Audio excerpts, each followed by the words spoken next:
Okay. Are we? Muy bien. ¿Estamos listos para comenzar? Bienvenidos de vuelta, señor Kaczmarek. Bienvenido al banquillo de los testigos. Usted ha estado en la sala hasta ahora, así que sabe quiénes somos. No hace falta que nos presentemos. Usted tiene una declaración y le agradecería que la leyera para que conste en actas. Ciertamente, observé que esta es la declaración de los testigos. Yo sé la de los peritos. No sé, ¿cuál quiere que lea?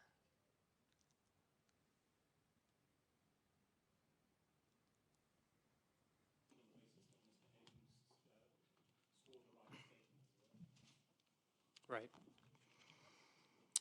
I solemnly Declaró solemnemente por mi honor y conciencia que lo que manifestaré estará de acuerdo con lo que sinceramente creo. Muchas gracias. McCandles. Gracias, señor presidente. Señor Kaczmarek, acabamos de distribuir una carpeta que hemos entregado al tribunal, a los intérpretes y a los estenógrafos. ¿Podría usted ver los separadores 2 y 3?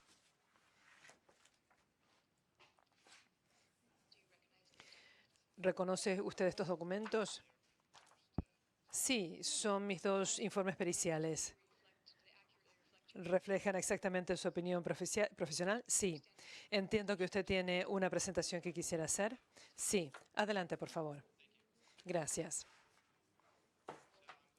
Entonces, voy a dividir mi presentación en 4 partes. Primero vamos a hablar del mercado de bienes raíces, la pertinencia de los precios y fecha de las compras en estos casos, las fallas que he encontrado en los avalúos de FTI y los daños en conceptos de división de terrenos. Pasando a la primera diapositiva, página 4, creo que hay una correlación entre el mercado de Estados Unidos y el mercado en Costa Rica. Y los expertos están de acuerdo en que Costa Rica y en particular Guanacaste están influenciados por los compradores estadounidenses, que son los mismos compradores de propiedades en Texas, California, Florida. La Costa de Oro de Costa Rica es como si fuera otro estado. Y les voy a mostrar un poco más sobre la correlación a medida que vaya avanzando.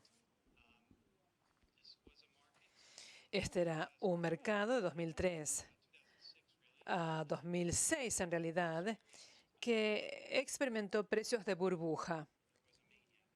Había una manía con los precios en la zona. Y pueden ver de las citas aquí. No voy a leerlas todas. Hay muchas más que puse en mis informes. Pero creo que si se fijan en estas publicaciones y leen y escuchan lo que decían los corredores de bienes raíces, era un mercado que estuvo muy activo durante muchos años, pero después colapsó. Fue un colapso mucho más duro que el sufrido por el mercado de Estados Unidos porque los precios de burbuja eran aún más altos. Y pueden ver, acá voy a leer la primera cita de la parte superior, estoy en la página 6. Los precios de casas de vacaciones y condominios en el país centroamericano, o sea, Costa Rica, han bajado hasta 40% respecto de su precio máximo alcanzado hace unos años. Y las ventas han bajado por lo menos 30% en los últimos 6 meses, dicen. Esta es una publicación de agosto de 2008. Así que cuando dicen hace unos años, están hablando del máximo alcanzado antes de 2008. Están hablando del máximo de 2006. Si se fijan en el índice Case-Shiller, es un índice de bienes raíces de Estados Unidos, sube marcadamente, llega a su máximo en 2006 y después cae. Así que claramente hay una correlación con el mercado de bienes raíces de la Costa de Oro. Y podría haber una correlación también si por cada dólar suben $3, por cada dólar en Estados Unidos aumenta $3 en la Costa de Oro. Igual es una correlación. Eso no estaba controvertido en el caso Unglaube. De hecho, valoraron su propiedad a mediados de 2006 justamente porque fue el nivel máximo. Eso había sido convenido de antemano. Y eso fue lo este es el aspecto que tiene el índice del señor Hedden. No hay ninguna corrección en 2007, 2008. Sigue subiendo y después la línea permanece plana. Pongo acá otra cita. Creo que de la misma publicación, que dice que los vendedores estaban rebajando los precios entre 20 y 30% en comparación con 3 años antes. Una vez más, indica que el mercado había llegado a su máximo en la fecha de avalúo seleccionada por los demandantes. Así que en ese sentido, según lo que dije en mis informes, los avalúos del señor Hedden son exagerados porque él no ha analizado correctamente el mercado. Entonces, los precios de compra y las fechas.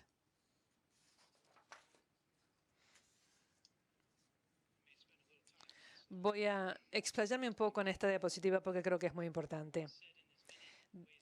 Dije de la mayor cantidad de formas que se me ocurren, y voy a repetirlo en mi presentación, que el reclamo de daños y perjuicios de los demandantes es improcedente. Y lo que decimos acá es que los demandantes no pueden o no deberían beneficiarse de, en primer lugar, la existencia del parque o la controversia en torno al parque al obtener un precio más bajo para comprar la propiedad. Y después, en este arbitraje, obtener un valor mayor en su reclamo, suponiendo o ignorando la existencia del parque. Pongo acá una cita del caso Rostinvest Company contra Rusia. Habían invertido en acciones de Yukos. Y vale la pena leerlo. El informe de LSG supone que los impuestos fueron aplicados a Yukos y se anunciaron las medidas y se esperaba que los mercados y los demandantes compraran acciones en Yukos a un precio en el cual el mercado había tenido en cuenta estos sucesos o había sobreestimado el impacto de esos eventos en el precio. Es decir, que el precio estaba deprimido. El informe de LSG también supone que tras la compra por el demandante de las acciones, los impuestos, las medidas de aplicación de la normativa y las subastas no habrían tenido lugar. Pero este enfoque está divorciado de la realidad. Tenemos la misma situación acá. Existían riesgos en la fecha en que los demandantes compraron. Como ya se dijo, sabían o deberían haber sabido de la existencia de estos riesgos y hacen un avalúo suponiendo que estos riesgos no existen.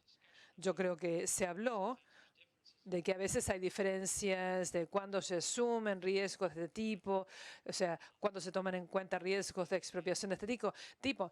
En el caso de Unglaube, los Unglaube compraron la propiedad en los años 80, antes del decreto de 1991. Así que en el caso de ellos, como no tenían idea de que iba a adoptarse una ley de parques, no consiguieron la propiedad a un precio más barato debido a la existencia del parque. Así que en ese caso no había yo no argumenté, ni la demandada argumentó que el valor de la propiedad de los señores Unglaube tenía que tener en cuenta el parque.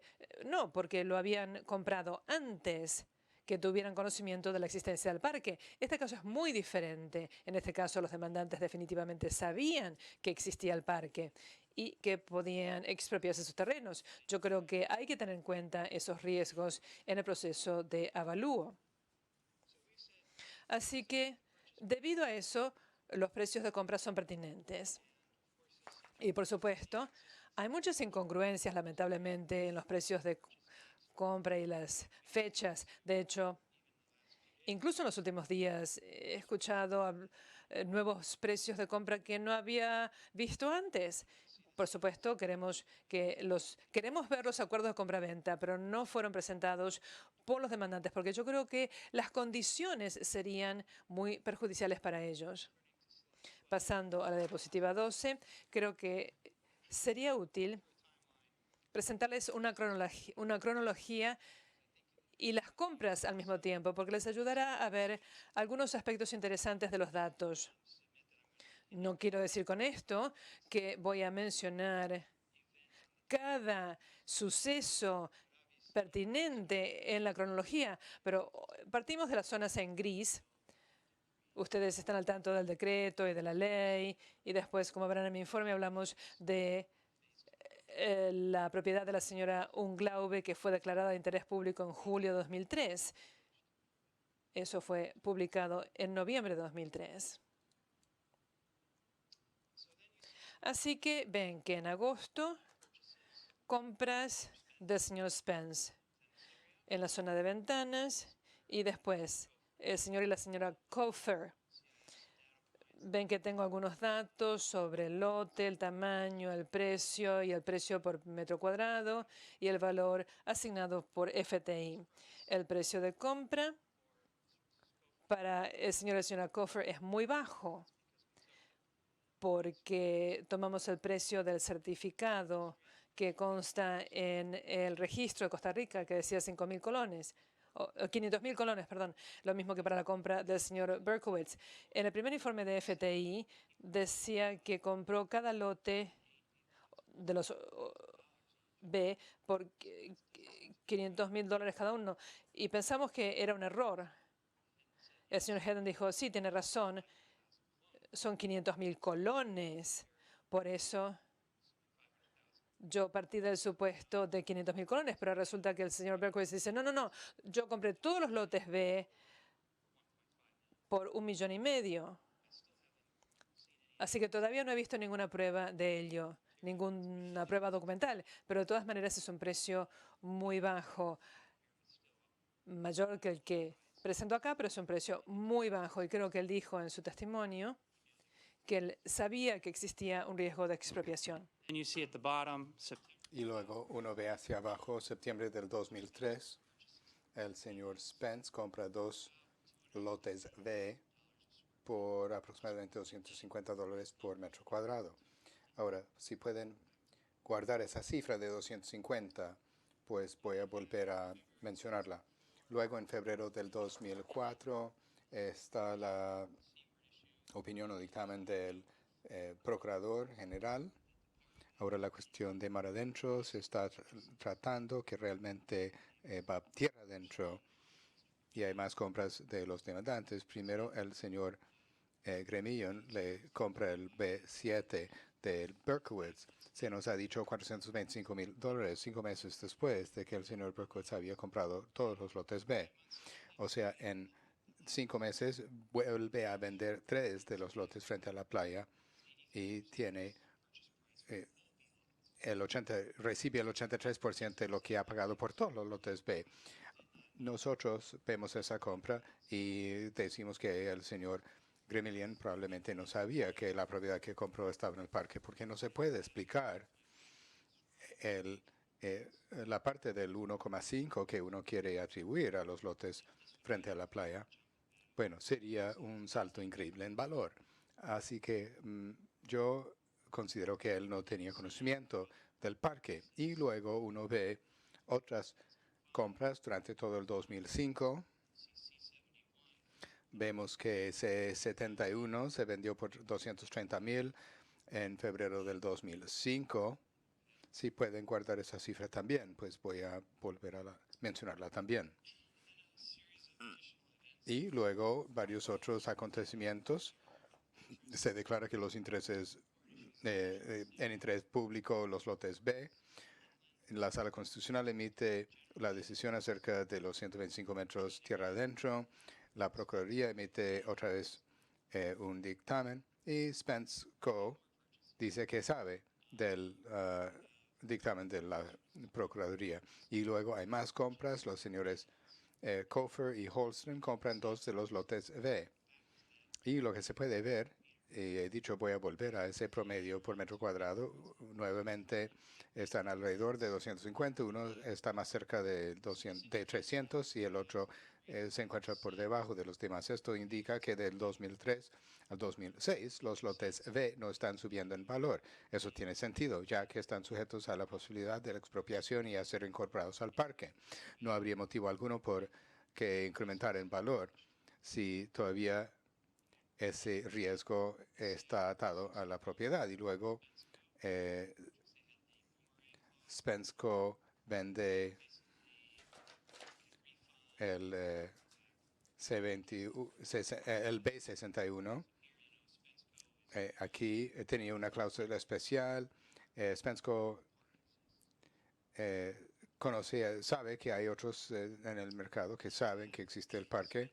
Y luego están las compras de los lotes SPG de parte de Spensco a finales del 2006 y luego el lote B59. Y finalmente en octubre del 2007 se ve que el lote C71 va al mercado. Spensco lo ofrece para el mismo precio que dicen ellos lo habían comprado unos años antes, 230. Otra vez indica que las propiedades dentro del parque no están aumentando en valor ya que están sujetos a estos riesgos. De manera que FTI ha dicho en su segundo informe que los precios de compra y las fechas de compra no son pertinentes para nada. Estoy totalmente en desacuerdo con esa opinión. Obviamente son los mismos lotes a evaluarse y es muy importante saber cuándo se compraron y a qué precio. Si entendí bien el testimonio del señor Hedden, lo que él ha dicho es que se podría utilizar un precio de compra e indexarlo, pero no en este caso porque las propiedades se compraron a un valor debajo del valor de mercado. Yo creo que hay que introducir algunos ajustes aquí porque no es que se compraron por debajo del valor de mercado. Hay un valor de mercado para un lote que corre el riesgo de estar dentro de un parque y de ser expropiado sin que haya claridad total al respecto todavía. Entonces diría yo que los precios de compra podrían indicar el valor de mercado con aquellos riesgos. Ahora él dice que el valor de mercado es sin esos riesgos. Yo simplemente estoy diciendo que el valor de mercado es más bajo ya que conlleva esos riesgos. Y creo que los testigos ya le han dicho, han leído los testimonios. No voy a leer todas las citas, pero todas estas citas indican que la demandante o los demandantes estaban conscientes de que había un parque, como dijo el señor Reddy, él suponía que Costa Rica jamás iba a llevar adelante este proyecto, que jamás iban a expropiar. O sea, la inversión se fundamenta en una apuesta de que no iban a dar seguimiento y establecer el parque. En ese sentido, como dijimos en nuestros informes, es como si estuvieran reclamando daños y perjuicios porque Costa Rica no derogó el parque en contraste con hacer cumplir las leyes respecto al parque, porque es lo que él esperaba. Y en la diapositiva 17, uno ve, y como acabo de revisar, Spensco estaba haciendo inversiones en las propiedades después de que era totalmente claro para cualquiera que las propiedades se encontraban dentro del parque. De manera que la diapositiva 18 es un diagrama que figura en mi segundo informe y es simplemente para explicar el concepto que los demandantes están comprando y consiguiendo un beneficio por medio de un bajo precio de compra por el riesgo de que la propiedad está en el parque y ahora están sosteniendo que tienen derecho a recuperar el valor de las propiedades tal como si el parque no existiera y como si no hubiera ningún riesgo de expropiación. Es una forma de doble conteo, de doble recuperación, de doble indemnización o simplemente un divorcio ilógico de la realidad, como dijo el tribunal en Invesco, y no debería de ser una forma de indemnización adecuada en este caso. Lo que hemos dicho es que los precios de compra, en cierta medida, es la forma que hay que ir, es por donde hay que ir, reflejarían el valor justo de mercado, a no ser en el caso del señor Gremillion, él pagó muchísimo más de lo que pagó el señor Berkowitz por ese lote B7. Diríamos que hay que realizar un ajuste hacia abajo o a la baja de ese precio. Y parece que él no estaba bien informado y valor justo de mercado tiene que reflejar una parte bien informada. Entonces dijimos que el máximo que quisieran o que deberían de recuperar es el precio de compra y habría que reducir el precio de compra para cualquier que haya realizado o tomado una decisión sin estar informado. Y para poderlo hacer hay que ver los contratos de compraventa para ver los términos y entender el negocio. El señor Hedden pudo haberlo solicitado de los demandantes. Si me acuerdo bien, el señor Reddy consultó esos convenios para modificar algunos aspectos de su testimonio en su declaración. Entonces pudieron haberse aportado y habrían sido muy útiles. Nosotros hemos realizado un cálculo alternativo para ustedes. Se encuentra aquí en este cuadro y creo que el total es 4,5 millones. Pero nuevamente eso se debería de reducir y la calidad de la prueba ante ustedes no es muy buena. Los precios de compra siguen modificándose en el transcurso de este procedimiento sin una prueba documental fidedigna y han cambiado en el transcurso de esta semana. Desgraciadamente, así está la prueba para ustedes. Y para concluir esta parte, también haría hincapié en que los demandantes están pidiendo 8 veces la cantidad invertida. Y obviamente eso representa una ganancia significativa. Entonces, los defectos en los avalúos, el señor Hedden revisó este cuadro en su presentación para SPG 1. Lo que quería señalar es que en vez de utilizar el precio de compra de SPG 1, él utilizó diferentes propiedades en diferentes fechas. De hecho, remonta hasta el 2003 y así hay varios precios por metro cuadrado y muy dispares, y luego introdujo ajustes de mercado. La diapositiva 22 es el mismo de SPG y luego, además de realizar los ajustes de mercado, hizo ajustes para tomar en cuenta las características físicas, y acabo de ver unos datos esta mañana que no se había mostrado en este cuadro antes para indicar cómo llegaron a esas conclusiones, y luego llegó a un precio de venta ajustado. Ahora pasando a la siguiente diapositiva, 23, y esto es el V31, no es SPG 1. Lo que quería mostrar aquí en la casilla en rojo, él dice, bueno, tengo 3 propiedades comparables con el V31. Podría ser $623 por metro cuadrado o hasta $1,053 por metro cuadrado. Es un margen bastante amplio de los precios para lotes comparables. Normalmente uno quisiera ver una dispersión más limitada y no tan amplia. La más limitada le da más confianza y la más amplia le introduce más dudas. Y él llegó a un promedio, y esta mañana nos indicó de qué manera había ponderado las distintas propiedades, lo cual no era evidente para nada en sus informes. Entonces yo creo que por basarse tanto en las otras propiedades en vez de las propiedades que están en cuestión en este caso, con unos márgenes tan amplios, no se puede tener mucha confianza en este enfoque de evaluación. Entonces, la diapositiva 24. Aquí es un elemento gráfico de mi primer informe.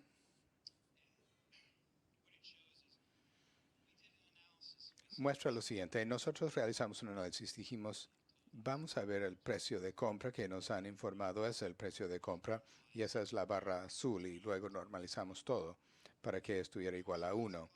Y de ahí dijimos, vamos a aplicar el índice del señor Hedden que han visto, de los aumentos en los precios de mercado. Vamos a agregar eso al precio de compra, y eso es la barra roja. Y luego vamos a ver sus valuaciones de las propiedades, y eso es la barra en verde. Y lo que se puede ver es que, con la excepción de las propiedades del señor Cofer, Hedden está valorando las propiedades a niveles que son significativamente mayores que su propio índice de mercado, lo cual no pareciera ser racional. Y él dice en su segundo informe, muy bien, es porque estas cosas podrían tener un valor por debajo del valor de mercado. Y yo diría que no es así, sino que se encuentran en un valor de mercado y está reflejando los riesgos que conllevan esos lotes. Realizamos este análisis y el análisis hace lo contrario. O sea, toma su evaluación al índice de mercado y luego lo compara con el precio de compra. Y en casi todos los casos, la barra azul, que es el precio de compra, es menor que el rojo. Pero también hay algunas anomalías en los datos que reflejan la falta de confianza en el precio de compra que se ha informado. Ahora, pasando a otros defectos en sus valuaciones, creo que con el enfoque que ha adoptado ha llegado a valores que son mucho mayores de lo que se sugeriría desde un enfoque exclusivamente basado en la indexación. Además, creo que su enfoque de mercado es equivocado. Y hay otras características que aplican la evaluación que también inflan los precios. El presunto uso de la playa y el del mar. Eso está en el meollo del por qué se creó el parque. Es decir, para no perturbar las zonas de anidación de las tortugas o de las baulas, que no tiene que ver solamente con los ruidos, sino además con la iluminación. Hedden les dice que las personas iban a construir casas muy altas con vistas muy bonitas por encima de la vegetación. Eso nos iba a permitir.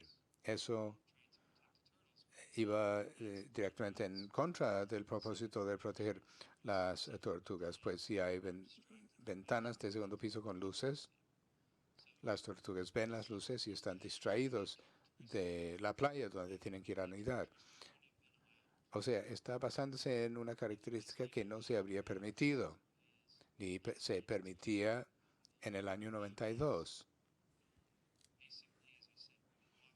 Y los Unglabe compraron su propiedad en los años 80, luego salió la ley del parque, y poco después ellos ofrecieron donar 50 metros de la franja de 75 en el desarrollo de primera fase y estaban dispuestos a firmar un acuerdo con el gobierno, o sea, aumentar la distancia entre las construcciones y la playa para que la iluminación no afectara las baulas. Si uno camina por esa parte de la playa, quizás algún día, yo lo he hecho, no hay excelentes vistas, hay mucha vegetación entre las casas y la playa. O sea, esas vistas no existen. Yo he estado ahí, he estado en la zona 3 veces, 2 veces en el 2010 y nuevamente en el 2014. Y he estado durante verano e invierno. En esto aquí es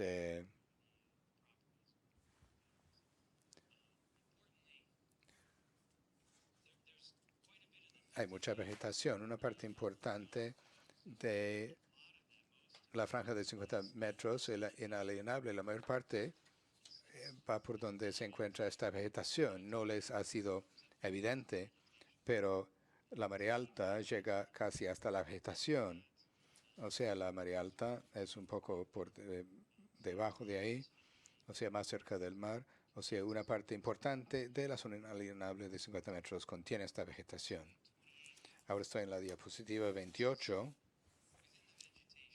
Dentro de la vegetación, mirando hacia afuera, se puede ver que es un dosel espeso.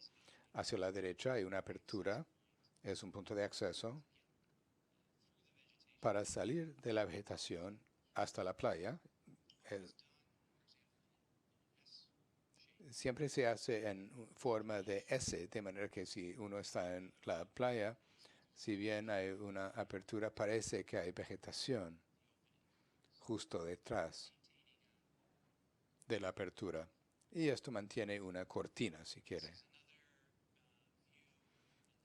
Aquí hay otra perspectiva y es el mojón que indica los 50 metros. Hay muchísima vegetación entre eso y la playa. Esta foto es de Hedden en el verano. Se ve que hay todavía muchas hojas, aun cuando esté seco, de manera que las vistas son obstruidas a menudo y no ofrecen las vistas bonitas de la playa y del mar. Hay otras cuestiones de por medio en la valoración de estas propiedades, las restricciones respecto de densidad, restricciones de altura, como acabo de mencionar. Esos son problemas. Tal vez lo más importante, habían preguntado antes qué pasa si se adopta una fecha distinta para la evaluación. Yo lo había hecho en el caso Enclave, evaluación de mercado. El mercado ha estado en una situación muy mala desde el pico. Disculpe, objeción. El perito ha ido mucho más allá del alcance de su informe. Ha presentado pruebas respecto de lo que sucedió en el caso Unglaube. No se han aportado los informes, ni la documentación, ni las pruebas de ese caso. Yo ya he sido muy flexible y formulo la objeción. Bueno, el informe Unglaub está en el expediente y hay mucho material, pero creo que es justo que en su presentación se adhiera a su informe.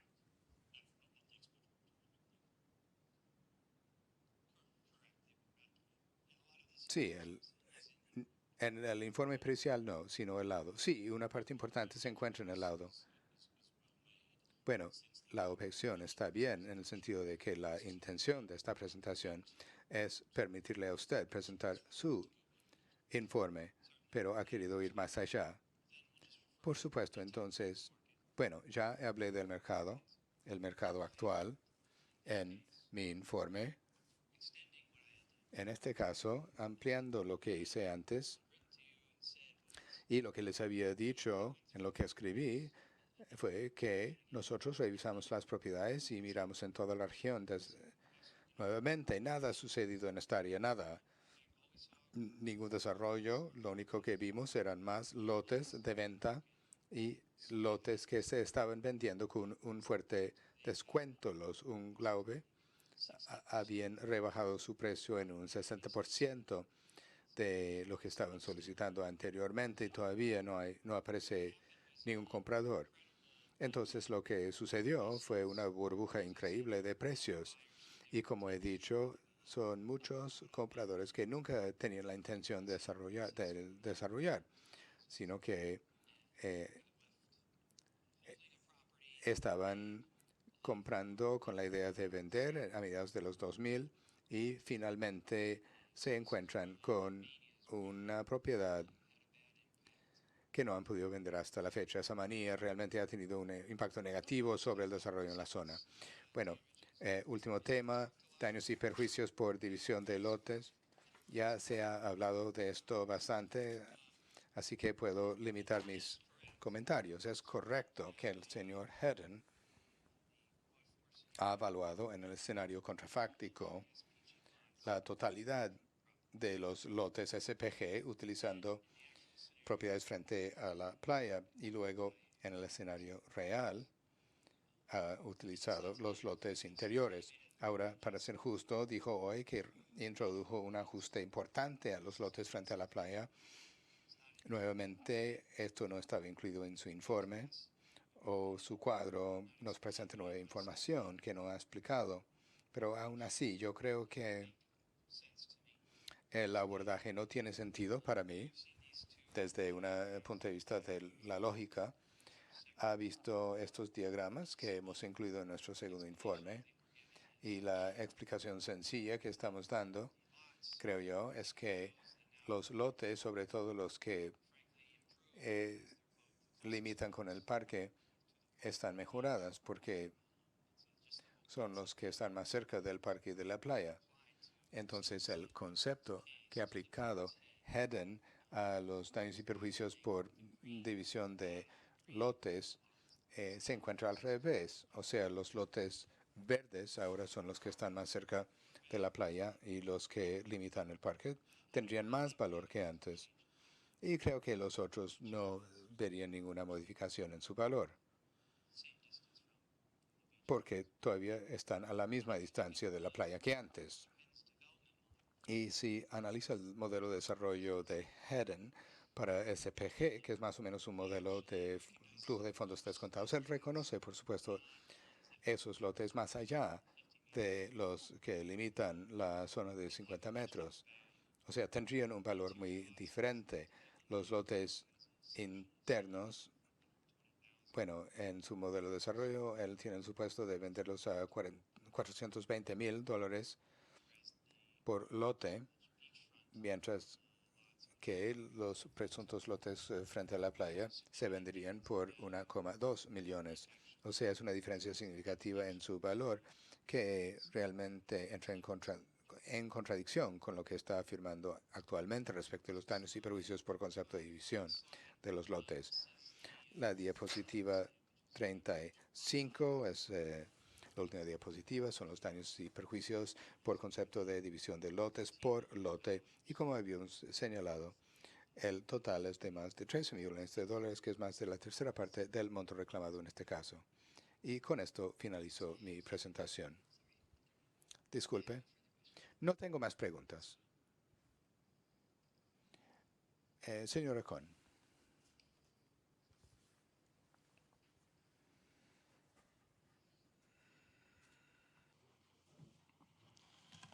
I'm happy to say that these bundles have already been provided to the interpreter. Y me alegra indicar que estas carpetas ya han sido suministradas a los intérpretes.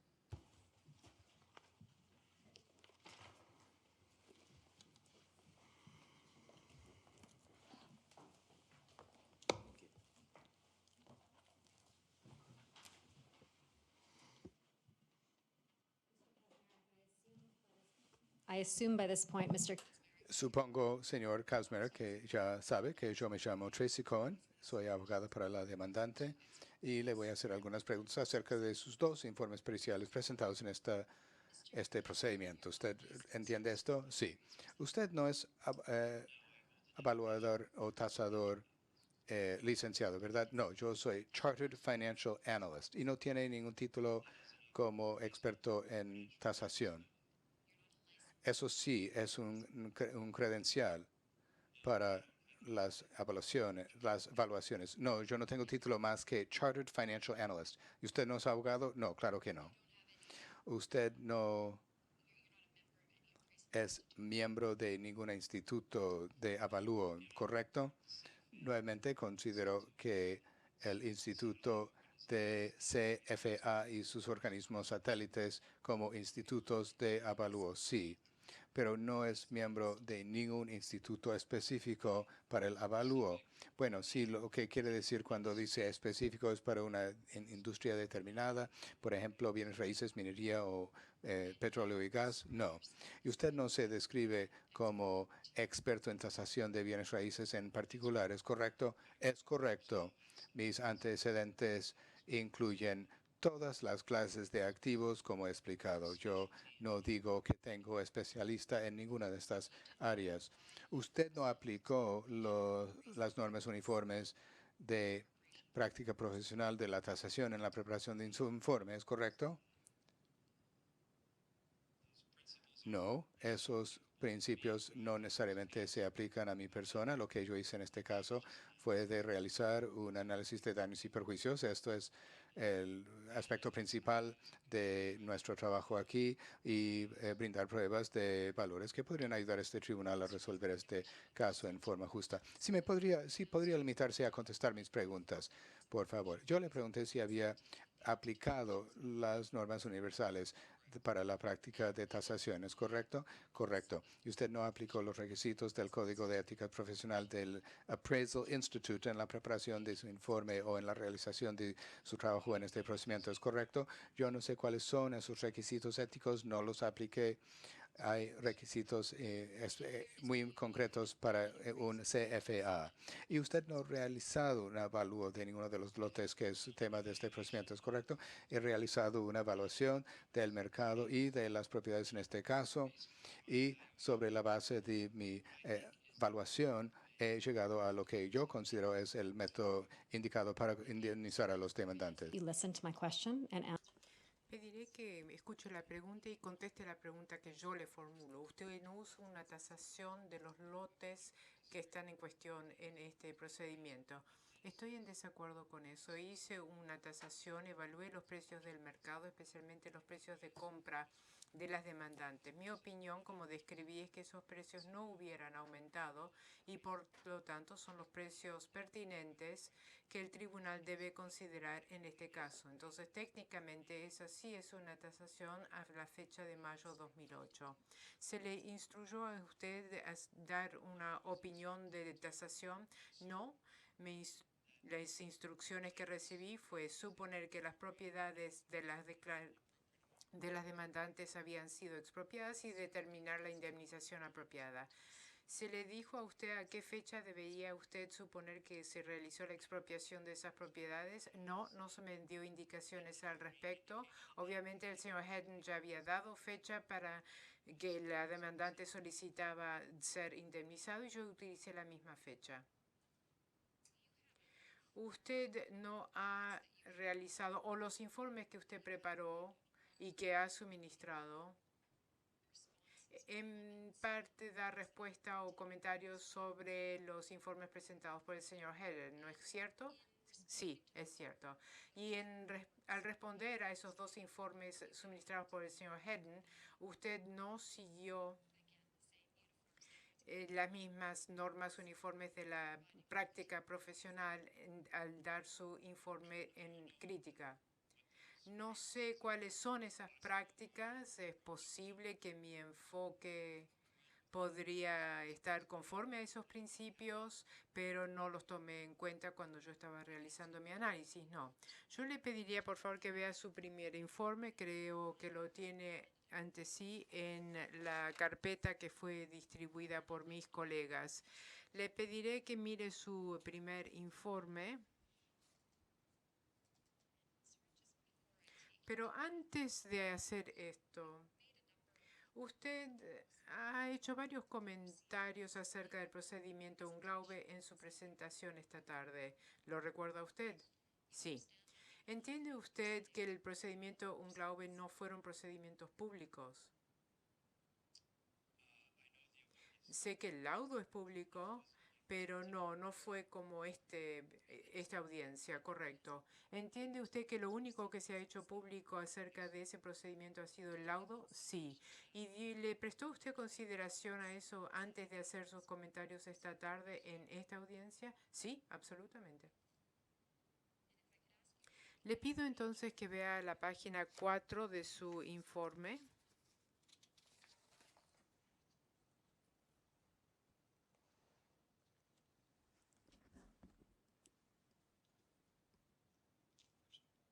¿Primer informe? Sí.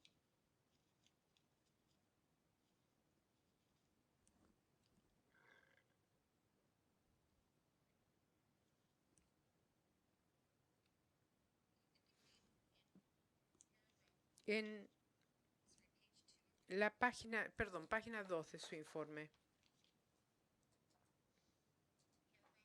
En el párrafo 4, usted dice en este párrafo que estuvo a la cabeza de un equipo de profesionales en Navigant para preparar este informe. ¿Me podría usted decir cuántos profesionales de Navigant trabajaron en este informe? Además de yo mismo, 3 personas adicionales y sus nombres no constan en el informe, ¿no es cierto? Así es. Y yo le voy a preguntar, ¿quién tomó las fotos que se han adjuntado a su informe? Yo tomé algunas de las fotos y mi colega Andrew Preston, quien también está en la sala, tomó las otras fotos. ¿Recuerda usted específicamente cuáles fotos tomó usted? No, no lo recuerdo. ¿Me podría usted decir? Bueno, antes de eso, usted ha sido contratado por Sidley Austin en varios otros casos para dar una opinión de perito, ¿no es cierto? Sí, es correcto. Y usted dice que los documentos que utilizó para la preparación de este informe aparecen en el apéndice 2, ¿no es cierto? Sí, así es. Le pido entonces que vea el párrafo 7 del informe que está delante suyo. Aquí usted dice de que usted no habla español, ¿es correcto? Sí, es correcto. Y varios de los documentos mencionados en el apéndice 2 está en español, ¿eso lo entiende usted? Sí. Y no han sido traducidos al inglés, ¿no es así? Bien, creo que así es. Y volviendo al apéndice 2, si podría ver al final de su informe, ahí va a encontrar el apéndice 2.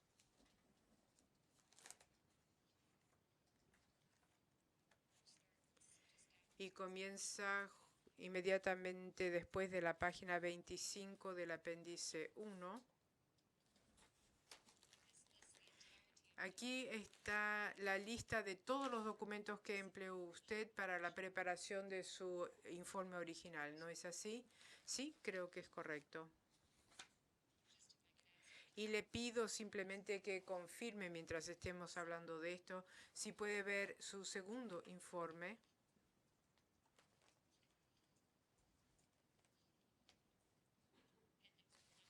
El apéndice 1 al segundo informe que viene después de la página 53. Esta es la lista de todos los documentos que usted empleó para la preparación del segundo informe, ¿no es así? Así es. No hubo documentos que usted utilizó en la preparación de este informe que no estén incluidos en esta lista, ¿no es así? Creo que eso es correcto. Podría ser que me refería a algo que ya había sido presentado por la demandante o demandada que se relacione con las leyes o los decretos y quizás aquí no le hice referencia. Esto era una cuestión de mencionar las pruebas adicionales que utilizamos en apoyo de nuestra opinión.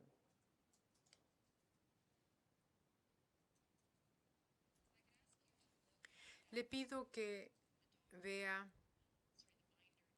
la carpeta azul que tiene usted delante suyo.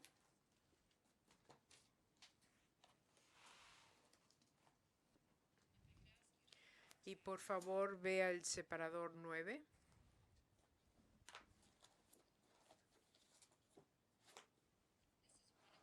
Este es uno de los documentos al cual usted hizo referencia en su informe, ¿no es así? Sí, probablemente para la definición del valor justo de mercado. Sí, eso era justamente lo que yo quería ver, pero primero le pido que confirme que este es el único extracto de la Asociación Norteamericana de Tasadores y las normas que usted utilizó para la preparación de su informe. ¿Es así? Así es. Y usted ya ha contestado lo que iba a ser mi pregunta, y es que supongo que el único propósito por el cual usted se refirió a esto es para la definición del valor justo de mercado. Sí, esa es la fuente que uso en todos mis informes periciales cuando hago estimaciones del justo valor de mercado. Y mientras estamos en esta carpeta, le pediría que se remita al separador 12. Este es otro documento que usted empleó para la preparación de su segundo informe, ¿no es así? Sí, así es. Y usted no lo mencionó para la preparación de su primer informe, ¿no es así? Sí, creo que es cierto. Sí. Y veo que esto es la propuesta de nuevas normas de avalúo que fue publicado en junio 2010. ¿Lo ve usted en la primera página? Sí, creo que de hecho ha habido una actualización, quizás fue en el 2013 o 2014. Pero esto aquí dice que es una propuesta, un borrador. Sí, dicen que es lo que dice aquí. Y antes de pasar a la siguiente pregunta, supongo una vez más que el propósito por el cual usted se basó en esto se limita a las páginas que usted ha incluido en sus documentos, ¿no es así? Así es.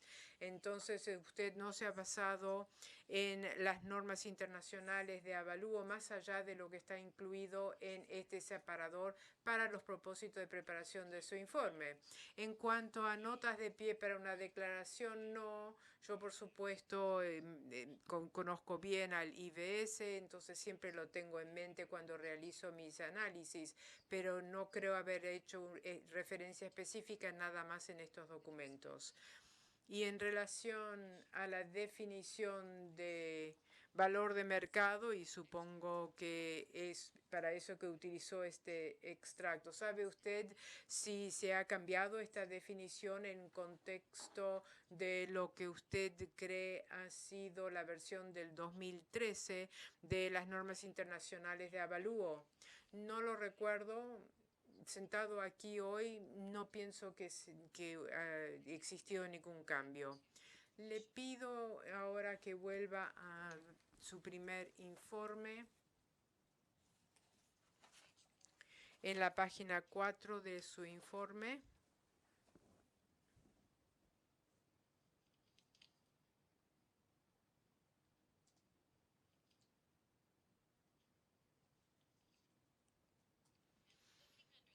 Y mirando bajo el encabezado resumen ejecutivo, para empezar ahí, ¿ve usted lo que me refiero? Sí.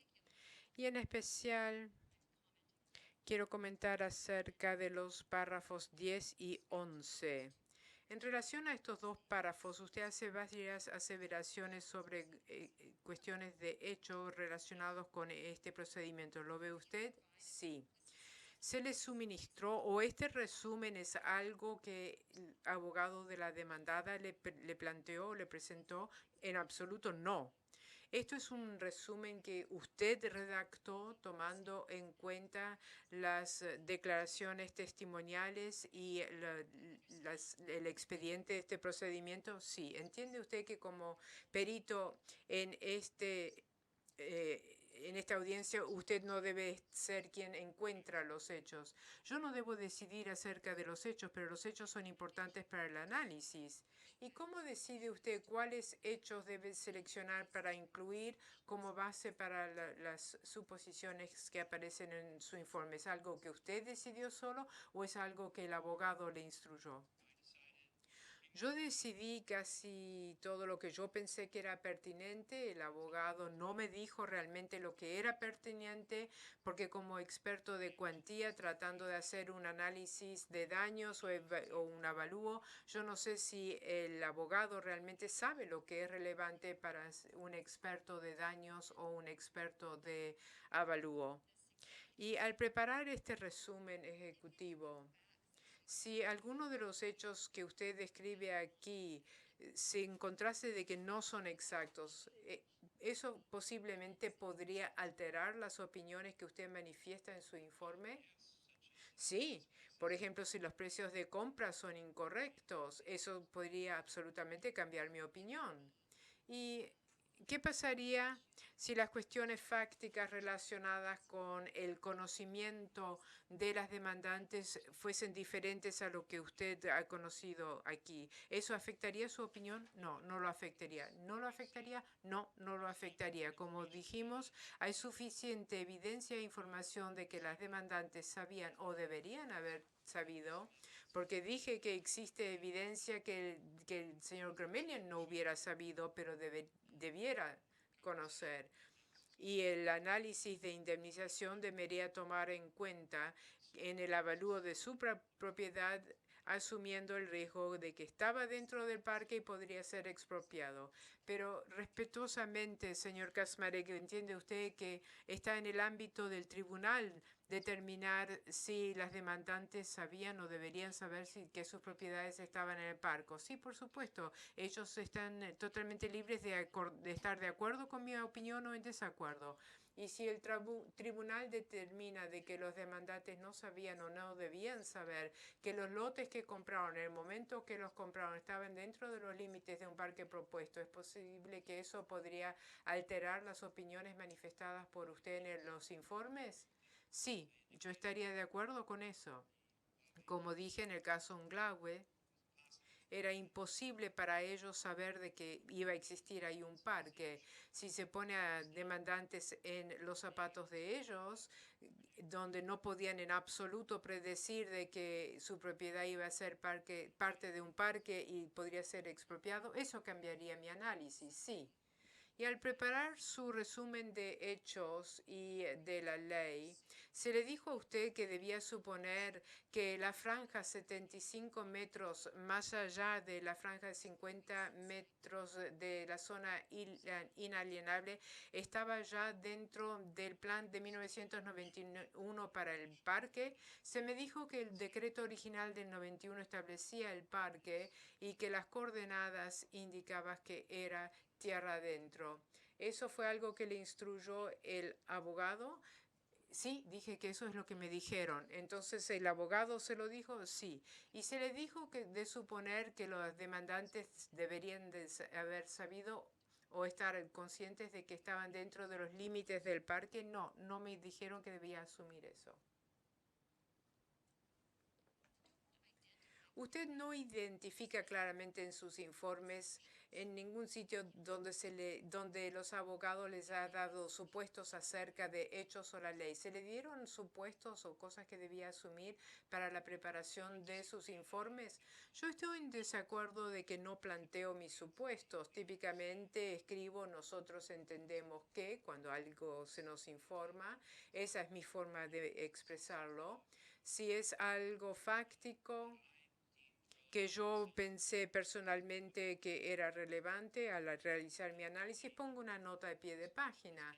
Pero la demandada ha adoptado una posición acerca del parque, al igual que la demandante, y creo que no hay mucha controversia, salvo si tomamos o no en cuenta de que las demandantes sabían o deberían de haber sabido de que las propiedades que compraron estaban en el parque. En su informe donde usted dice que nosotros entendemos que eso es una instrucción que le dio el abogado, yo no uso esas palabras, no hablo de instrucciones del abogado, jamás utilizo esas palabras. Como experto siempre he utilizado nosotros entendemos que. En su informe dice que cuando usted pone entendemos que eso es algo que le fue informado por el abogado. También podría significar cuando escribo esas palabras que es algo que me ha dicho la parte que me ha contratado, que un testigo me lo ha dicho. Entonces no lo puedo confirmar a través de evidencia documental. Si lo pudiera hacer así, tendría una nota a pie de página y adjuntaría el documento. Entonces, como lector del informe, nadie puede saber, cuando usted pone nosotros entendemos que, no se puede saber cómo usted llegó a ese entendimiento, ¿no es cierto? Me puede hacer una pregunta, me puede hacer un contrainterrogatorio acerca de qué donde ponemos nosotros entendemos qué, y con sumo placer le contestaré de dónde obtuvimos la información. Pero usted está de acuerdo conmigo que uno no puede determinar eso en la lectura del documento. Bueno, depende del contexto de la frase. En muchos contextos creo que sí se puede inferir que surge del abogado. En otros casos, según la declaración, puede verse de que proviene de un testigo. Bueno, después quizás veamos algunos ejemplos, pero por el momento sigamos. Le pido por favor que vea el párrafo 12 de su informe.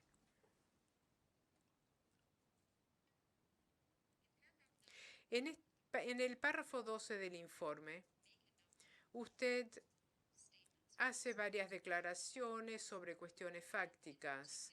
En especial, usted dice,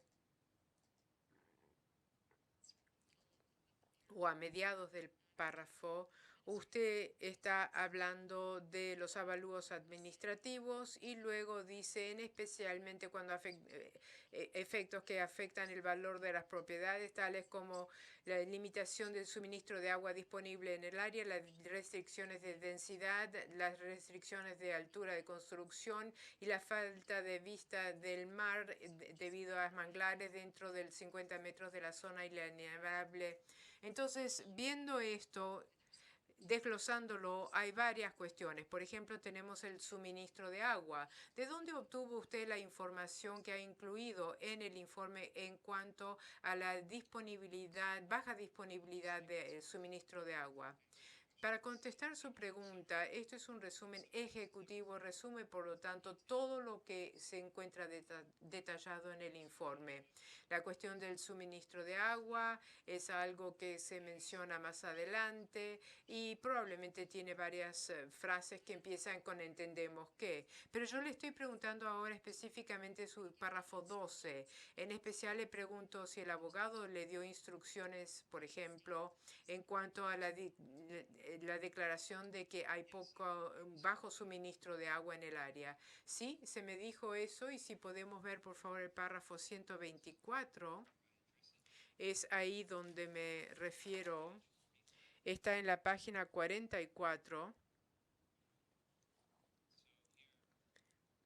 y aquí, tal como yo anticiparía, le pongo en tercer término, entendemos que hay una preocupación ambiental en relación al impacto de estas construcciones que podría tener aguas subterráneas, fuentes subterráneas de aguas para la región. Y adjunto un documento que me fue suministrado diciendo de que este estudio revela de que hay problemas con el agua subterránea. Con mi experiencia, por supuesto, no puedo comentar y por eso pongo que entendemos que el informe dice eso. Y específicamente, ¿quién le dijo eso? ¿Fue el abogado? Probablemente, no lo recuerdo. Sé que en las visitas al sitio recorrimos con los guardaparques. Me encontré con el señor Piedra hace 4 años. Y a veces olvido lo que he hecho en cada viaje, pero sé que se habló de la cuestión del suministro de agua en el 2014. Y como usted candidamente admitió, no tiene experiencia en el área, entonces no puede comentar específicamente si es exacto o no de que hay un suministro limitado del agua que afecta el valor de las propiedades. ¿No es así? Sí, así es. En el párrafo 15 de su informe,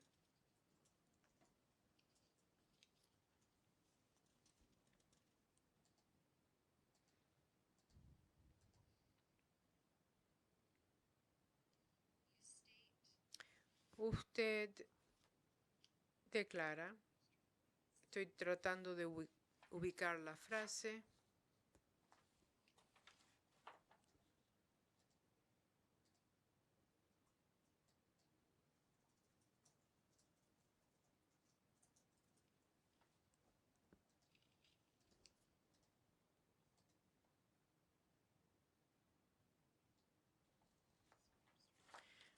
pido disculpas, estoy buscando la referencia. Bueno, le voy a hacer la pregunta y ver si usted mismo está familiarizado con su informe. En su informe usted dice casi todas las compras de la propiedad en el área se hizo sin debida diligencia. ¿Usted recuerda haber dicho eso en su informe? ¿Me podría usted decir en qué párrafo o es por eso que usted me pregunta si yo conozco a fondo mi informe? Pido disculpas. No, está en el párrafo 16. Es la primera frase del párrafo 16. ¿Ve usted esa declaración? Sí.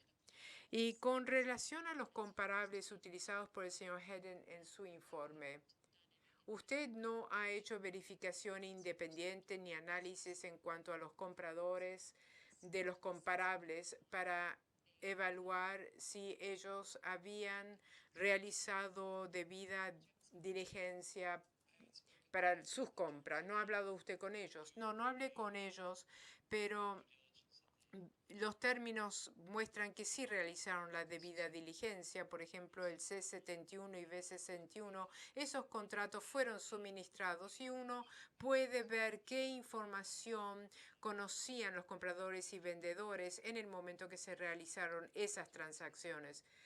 ¿Eso es el límite de su conocimiento acerca de esas compras? Sí, porque todos los demás contratos no fueron incluidos en el expediente. Pero yo me refiero a los compradores de esos comparables.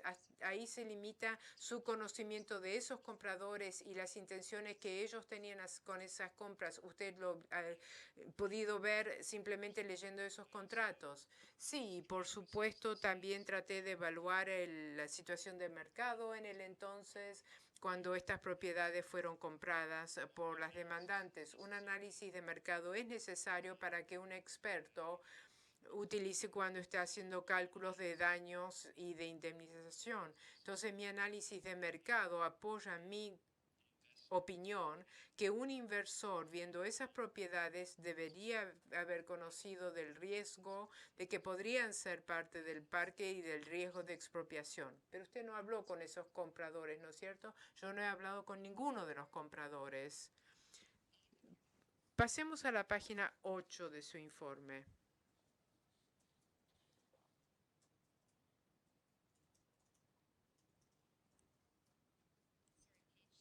No, pido disculpas. Página 22.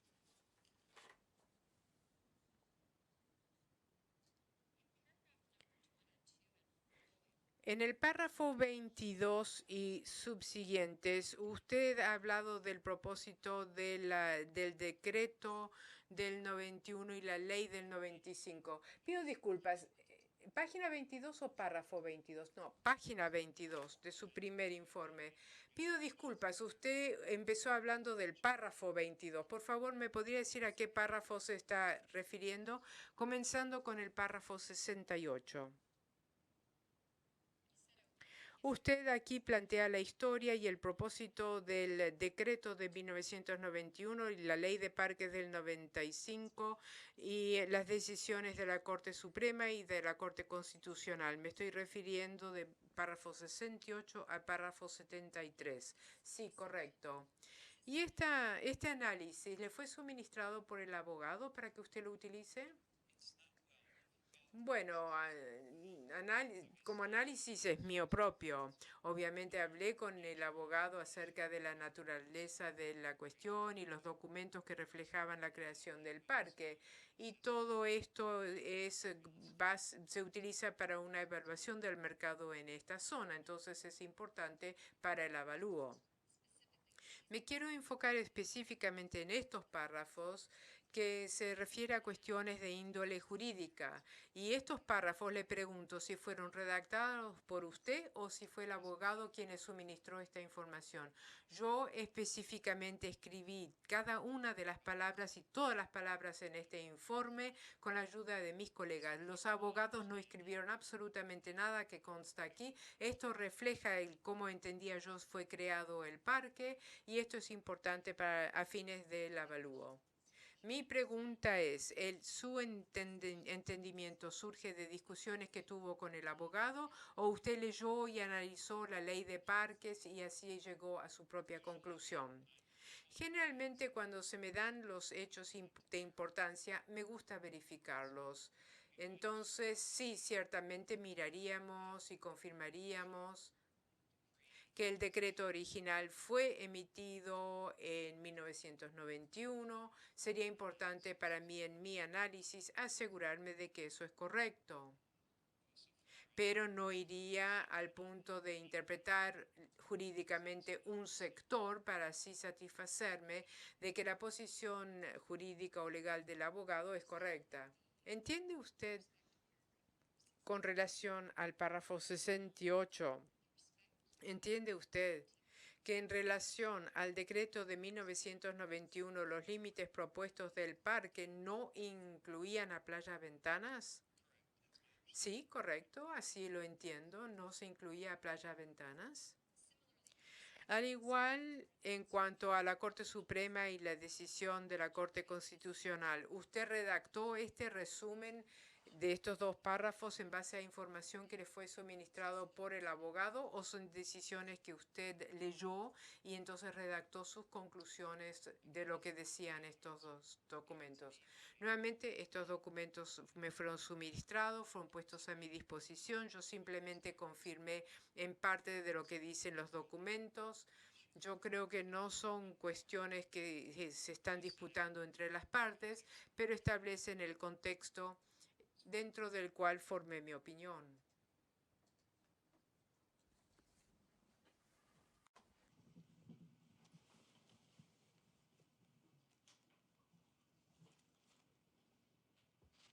And if you could look at page 27. Remítase a la página 27 de su informe, por favor.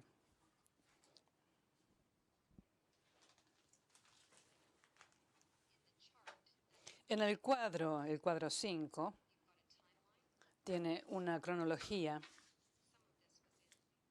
Y una parte de eso estaba en la presentación suya de esta tarde. Con respecto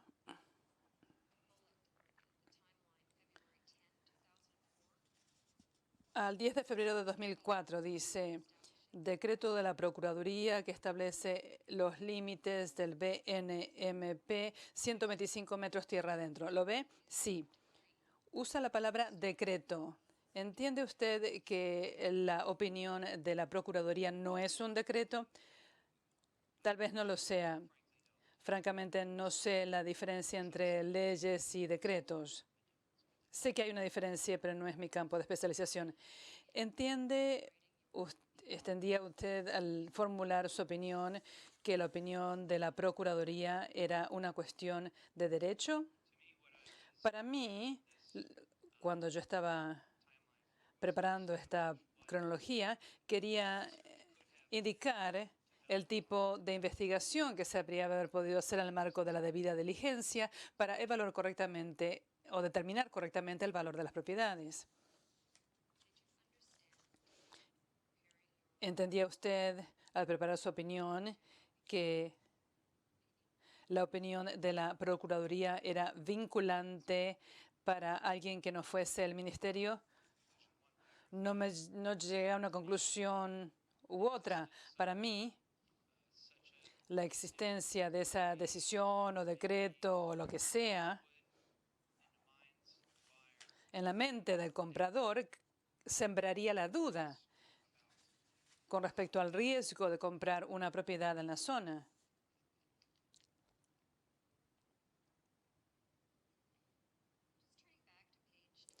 Volviendo a la página 22 de su informe, párrafo 66.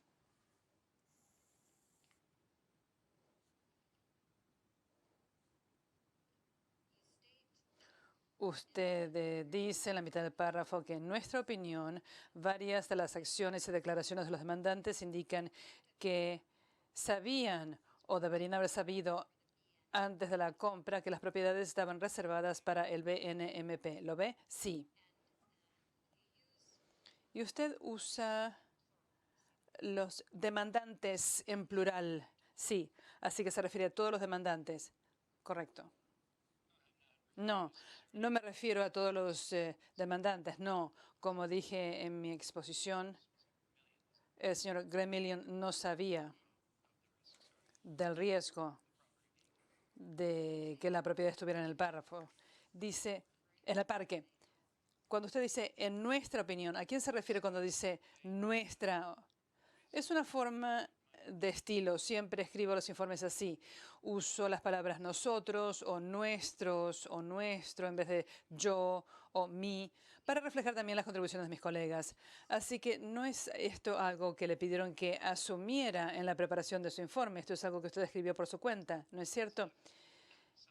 Definitivamente es algo que escribí por mi cuenta. Estaba tratando de determinar cuál era la situación del mercado para las propiedades en el momento de la compra.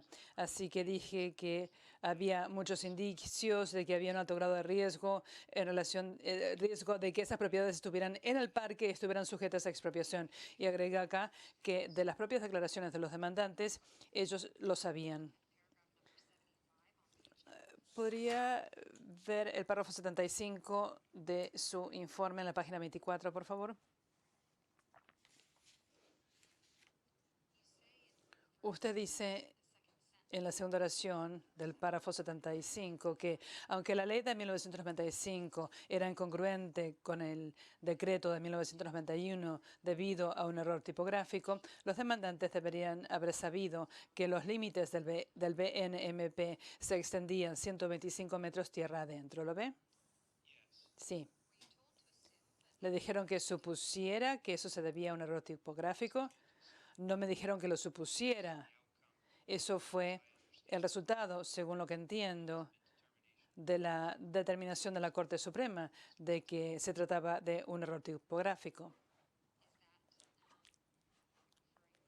Usted hace referencia a la decisión de mayo de 2008 y una serie de decisiones que llevaron a esa decisión. Eso constituyó la base de la enmienda de la ley, es decir, que esa referencia a aguas adentro era un error tipográfico. Perdón, usted hace unos momentos se refirió expresamente a una decisión que indicaba que era como consecuencia de un error tipográfico. Estoy tratando de entender a qué decisión concreta se refiere usted. ¿Es la de mayo de 2008? Podría haber comenzado con la decisión de la Procuraduría. Lo que le estoy diciendo es en qué documento o en qué documento no está, no es pertinente desde mi punto de vista para el avalúo. Bueno, usted llegó a la conclusión de que a pesar de que la ley de 1995 era incongruente con el decreto de 1991 debido a un error tipográfico, los demandantes deberían haber sabido que estaban dentro de los límites del parque. Y yo le pregunto, ¿en qué decisión concretamente se basó para llegar a esa conclusión? Bueno, tal vez debería haber agregado la palabra potencialmente o que podrían haber estado en el parque en vez de que estaban en el parque. Porque vengo diciendo sistemáticamente en mi informe de que había un riesgo. Un riesgo implica incertidumbre.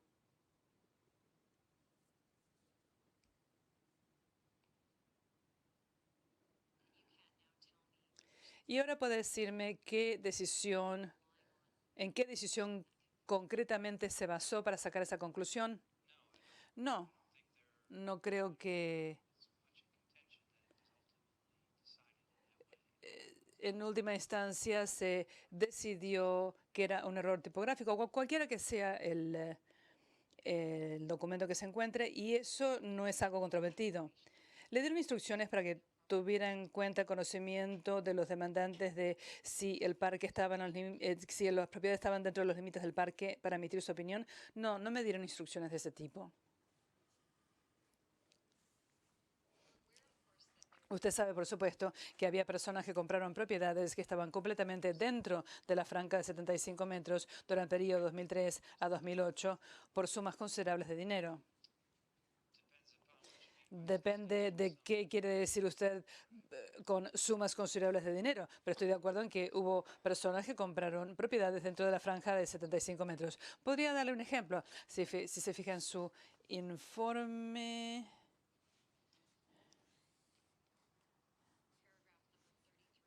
Párrafo 33.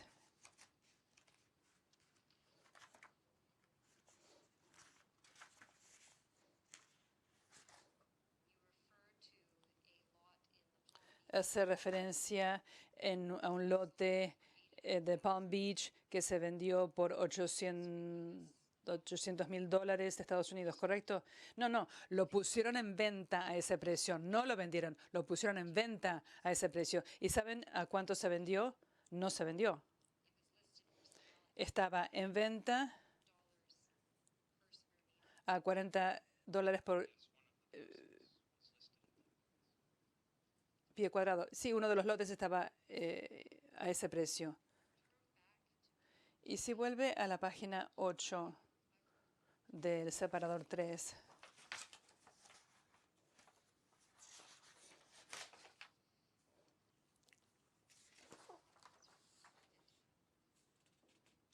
No, pero antes de llegar ahí, le dieron instrucciones que se pusiera que si había ganancias inesperadas, se beneficiaría el gobierno de Costa Rica a pesar de que el precio estaba descontado porque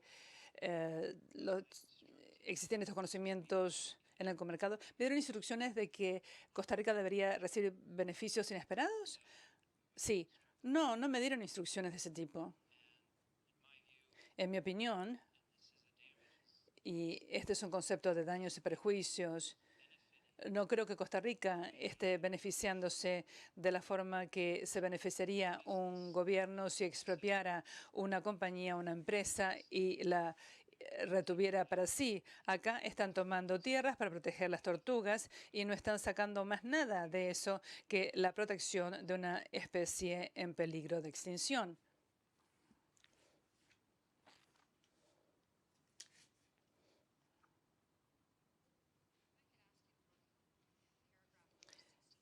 Remítase, por favor, al párrafo 69 de su informe de respuesta.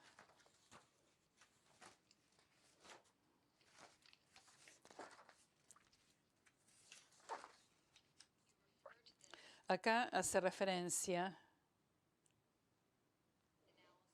a este análisis en el párrafo 69 de su informe y dice en la mitad del párrafo 69, en cambio, el vendedor de las propiedades sufrió la pérdida y ahí hace referencia a los demandantes, ¿correcto? Cuando dice el vendedor. Sí. Que usted sepa, ¿ha Costa Rica indemnizado a los vendedores de las propiedades? Por supuesto que no, porque vendieron las propiedades en vez de pedir indemnización, la vendieron a un precio descontado. Los demandantes la consiguieron a un precio bajo debido al riesgo y ahora están los demandantes aquí pidiendo indemnización. ¿Sabe usted si los vendedores de las propiedades compraron esas propiedades antes de 1991? No sé.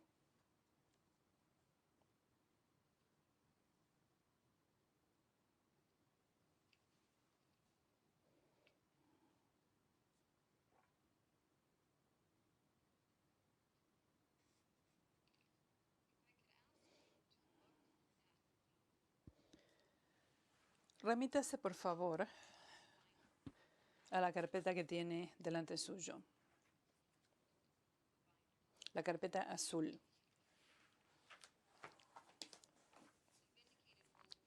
Usted dijo en su informe y en su exposición de esta mañana que, en su opinión, el mercado de bienes raíces en la zona en cuestión está correlacionado con el mercado de bienes raíces de Estados Unidos, ¿correcto? Sí. Y usted recurre a varios artículos que respaldan esa opinión, ¿correcto? Sí. Remítase al separador 5.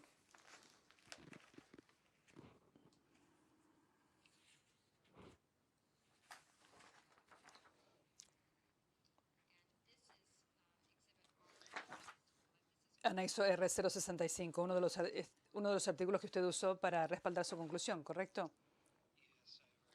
Sí, reconozco la primera oración del segundo párrafo en particular. Fíjese en el cuarto párrafo, que dice la persona que está dispuesta a comprar en Costa Rica. ¿Lo ve? Sí. Y dice, la persona que está dispuesta a comprar en Costa Rica, por otra parte, debe entender que nuestro mercado no verá una caída de precios como la que se produjo en Estados Unidos. La razón es que la mayoría de los propietarios son dueños de su propiedad a título completo. Pocos propietarios usaron crédito para la compra y antes de perder dinero de sus bienes esperan que el mercado repunte. Se les insta a que ganen menos en vez de sufrir una pérdida. Y también dice que esta es la razón por la cual está aumentando el turismo en Costa Rica. Sí, ¿lo ve? Sí, es una predicción que está haciendo la persona. ¿Podría pasar al separador siguiente? Anexo R066. Otro artículo que usted usó para respaldar su opinión de que los mercados estaban correlacionados, ¿correcto? Sí, creo que sí. En la primera página, en la mitad, parece ser el segundo artículo que dice: persiste un sobrecargo en los alrededores de Guanacaste. ¿Lo ve? Sí. Tiene fecha 2 de junio de 2010. ¿Lo ve? Sí. Y dice: en Guanacaste los precios de los terrenos siguen siendo altos, tan altos que los negocios de los bienes raíces no están despegando porque los agentes inmobiliarios están esperando que ocurra algo después de la etapa más dura de la crisis económica del año pasado. ¿Lo ve? Sí. Por ejemplo, en Tamarindo, el metro cuadrado en 2007 era 1.000 y ahora es 600. ¿Lo ve? Sí. Este artículo indica, ella dice, el año pasado sería 2009. ¿Lo ve? No, volviendo entonces a lo que leí justo antes.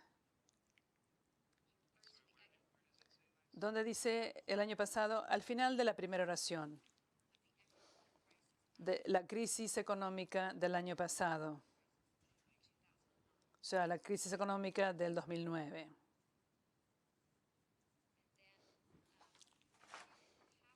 Y después, en la mitad de la segunda página aproximadamente,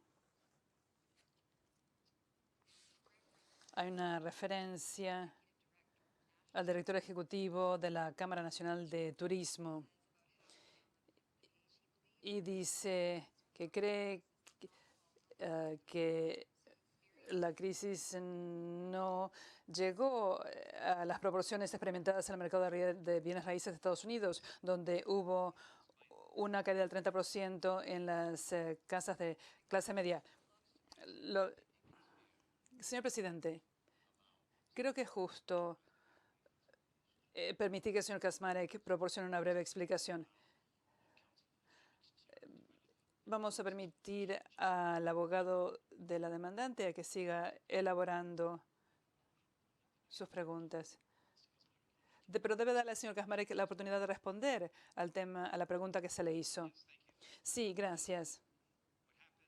Lo que ocurrió y lo que hace difícil hacer avalúos después del nivel máximo del mercado es que muchas personas siguen poniendo en venta sus propiedades a los niveles inflados que estaban en el momento más alto de la burbuja porque no quieren sufrir pérdidas. Entonces hubo todo un periodo durante el cual los precios seguían siendo altos, pero no había ninguna actividad. Eso es lo que dicen acá. Ven precios de venta muy altos, pero ninguna actividad. A eso se refiere este comentario. Señor Kaczmarek, ¿entiende usted que al preparar un avalúo, por eso se ve información de transacciones contemporáneas y no información obtenida en retrospectiva? Bueno, si está haciendo un avalúo contemporáneo, entonces busca información contemporánea. Si está haciendo un avalúo de una fecha anterior, no va a tener eso en cuenta. Yo estaba explicando, y este es un documento en el cual se trata de ayudar al tribunal a entender cómo fue evolucionando el mercado durante la fecha de avalúo y con posterioridad. Así que usted sabe que está recurriendo a información que no habría estado disponible en 2008 con respecto a alguien que está comprando propiedades en esa época. No, no estoy recurriendo a esa información. Estoy presentando una opinión de lo que creo que sería una indemnización apropiada en este caso. El precio de compra claramente no refleja lo que ocurrió después del colapso del mercado de bienes raíces. ¿Podría pasar al separador 13 de la carpeta, por favor? Este es el anexo R161. Una vez más, es un artículo que usted usó para llegar a la conclusión de que los mercados estaban correlacionados, ¿correcto? Sí, puede haberlo sido. En el primer párrafo, este es un artículo que parece tener la fecha del 12 de septiembre de 2008, ¿correcto? Correcto. Dice la crisis hipotecaria y la crisis económica subsiguiente en Estados Unidos indicaría una desaceleración recíproca en las propiedades de la costa de Costa Rica, pero los agentes inmobiliarios con experiencia acá tienen un optimismo pragmático. ¿Lo ve? Sí, pero este es un pronóstico de lo que esta persona piensa que podría ocurrir y no hay ninguna indicación de que en ese momento ya había ocurrido. ¿Lo ve? ¿Está de acuerdo con eso? ¿De que no indica que ocurrió en realidad? De que ya había ocurrido. No, no es un artículo necesariamente centrado en lo que ya había ocurrido. Es un artículo, en mi opinión, que se refiere a lo que ellos creen que podría ocurrir en adelante con el mercado. Es un pronóstico, por así decirlo.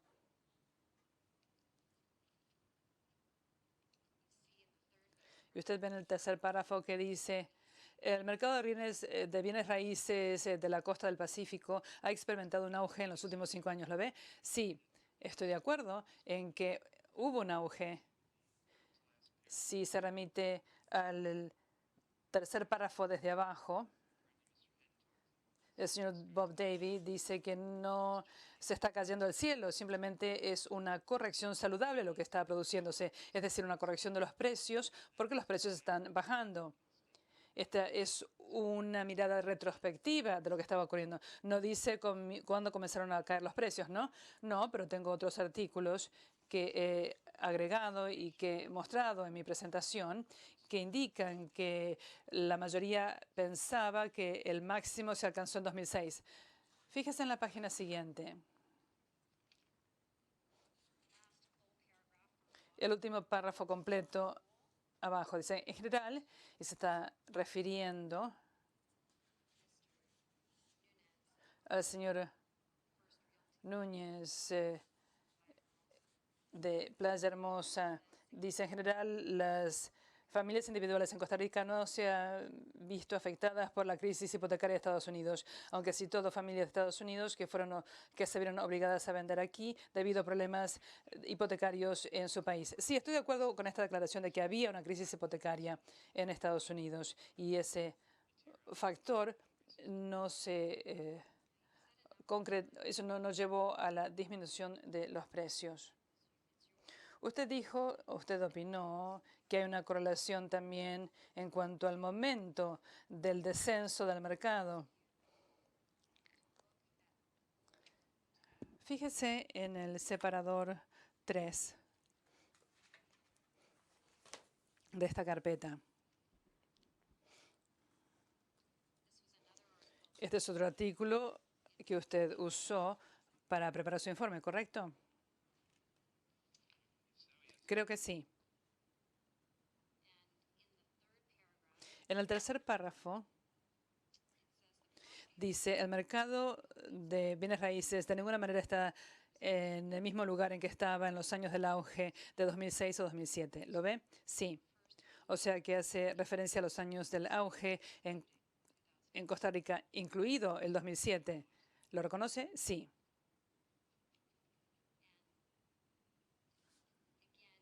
Una vez más, en la línea siguiente, hace referencia a la recesión y dice que ocurrió el año pasado. En comparación con el artículo sería 2009, ¿no es cierto? Sí, correcto. La recesión se produjo a fines de 2008 en Estados Unidos y se extendió en 2009 y el mercado de bienes raíces ya estaban declinando antes de la recesión. Pasemos al separador siguiente, el 4.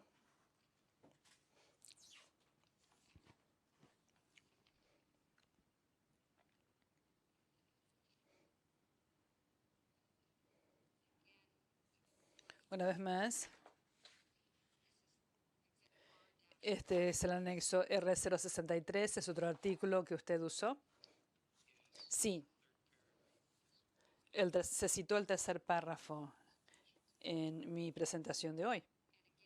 Y una vez más, este es un artículo con fecha de agosto de 2008.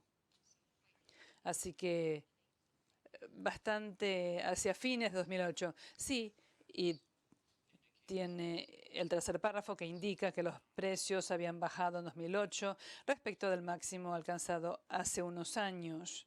Es decir, a few en inglés significa normalmente dos, digamos 2006. Pero en realidad usted no hizo un análisis de las ventas de propiedades en 2007 en la provincia de Guanacaste, más allá de lo que leyó en estos artículos, ¿no es cierto? Analicé el mercado en general en todos los años, del 2003 hasta la actualidad. Y en mi opinión, sobre la base de mi investigación y de mi análisis, los precios de las propiedades comenzaron a bajar en 2007 y bajaron aún más en 2008 y después el mercado se cerró por completo. No hubo ninguna transacción en absoluto con posterioridad. Lo que le dije al principio de su testimonio es que los únicos documentos que usó para preparar su informe son aquellos a los que hace referencia en su informe, ¿correcto? Correcto. Los documentos que usted incluyó en su exposición de PowerPoint eran todos documentos a los que se hacía referencia en los apéndices, ¿correcto? Sí, y esos constituyen la base de su opinión. Ciertamente, sí. Hice visitas in situ, hablé con gente, pero yo no uso el testimonio de oídas en el expediente como prueba. Yo salgo, hablo con la gente, busco prueba documental. No incluyó en la prueba documental ningún precio de venta de 2007 que no estuviera relacionado con los lotes de este caso. No, yo no creo que en 2007, que yo recuerde, hubiera nada que pudiéramos encontrar. No, en todo Costa Rica, no, en esa zona que fuese pertinente. No, ciertamente no estamos buscando propiedades en zonas que no sean comparables, como San José o algo por el estilo.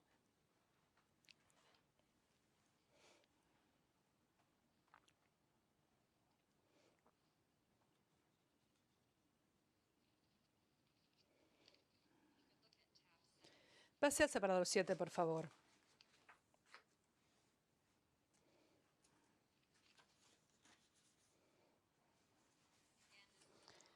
Este es otro artículo que usted usó para respaldar su opinión. Creo que sí.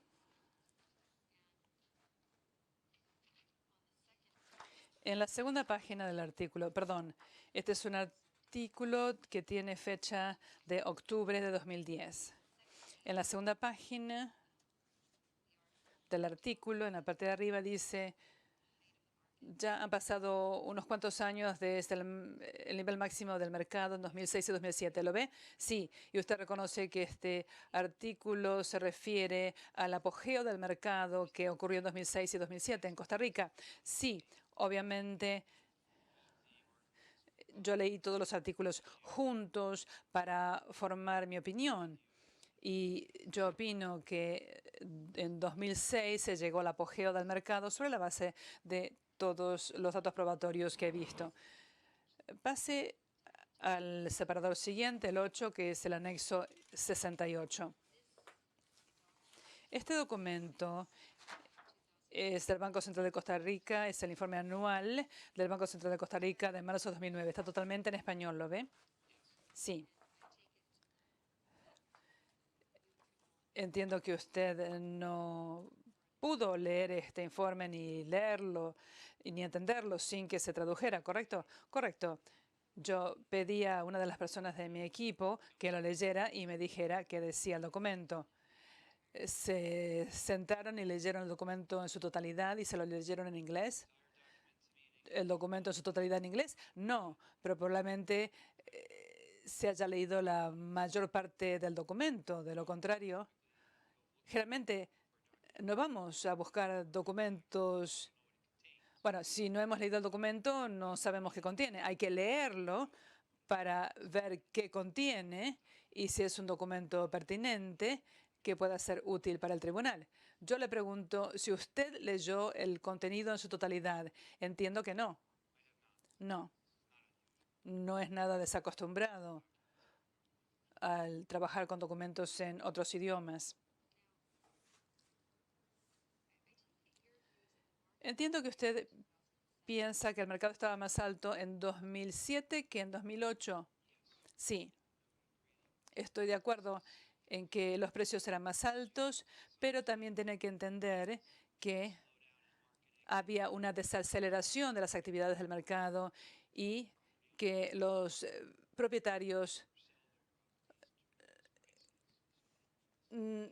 no querían hacer ventas rápidas para reducir los precios, sino que había vientos en contra en el país. Pero en general usted está de acuerdo que el precio justo de mercado habría sido más alto en 2007 que en 2008, en su opinión. Sí. Un pequeño comentario. En algún momento, en los próximos 10 o 15 minutos, este es un momento apropiado para un receso. Bueno, hagamos un receso ahora y vamos a reanudar a las 4:15. Señor Kaczmarek, le recuerdo que usted sigue en el banquillo de los testigos. Por favor, no converse con sus colegas ni con el abogado sobre su testimonio, ni con otros testigos. Por supuesto. Adjourned 15 minutes. Un receso de 15 minutos.